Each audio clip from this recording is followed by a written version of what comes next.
Next on... I quit. Don't bother. We're out of business. Why?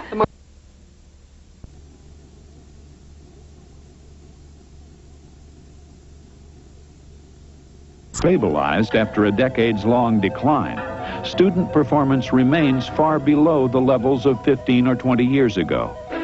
What accounts for this disappointing performance?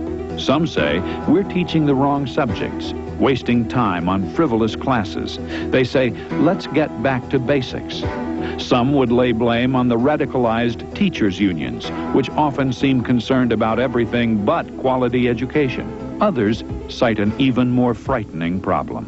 For the first time, we truly have a bona fide threat, a threat to life and limb in schools. And it isn't so much the school's fault as it is the fact that those who are engaged in the trafficking of crack cocaine are now utilizing younger and younger kids as bearers of the drugs in various roles. And therefore, the kids think they're going to be smarter sometimes than the dealers are, and they think they're going to rip them off. And when they try that, of course, then the dealer has to protect his turf, and so then he seeks out retribution. And very often the only place you know where the kid goes is to school, and then therefore the school becomes the site. In America, we spend more on education in total and per capita than any other country. Education spending has gone up and up, even as performance has gone down and down. School spending problems vex every state level. Without greater involvement of the for-profit sector in education. That involvement might be through schools, it might be through providing services by contracting out with private contractors under competitive conditions. It might be through homeschooling. It might be through various other ways of providing the services. But if we don't get the for-profit sector much more actively involved in providing educational services, I think these other changes are going to continue to be what they have been. They're cosmetic changes that really mean nothing in the long run. That there is a crisis in learning, few doubt. Sincere people disagree on the best course of action, but the new focus on greater parental responsibility and choice may indicate both the urgency of the problem and the road to its solution.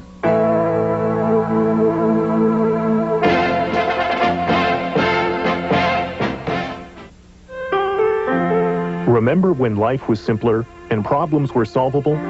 When you could rely on good common sense and your own honesty and initiative to see you through? That was back before government regulation got so tangled up in our public and private lives. Before paperwork and arbitrary rules took over and individual choice was locked out. The National Endowment for Liberty believes that most of our problems cannot be solved by government.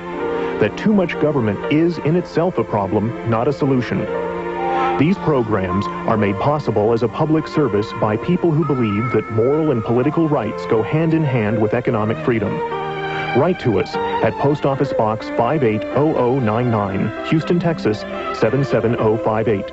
Or call us at 1-800-333-3545 and ask for extension 909. We are the National Endowment for Liberty. Liberty can set you free. All I can say is my father probably went to the 8th grade, okay?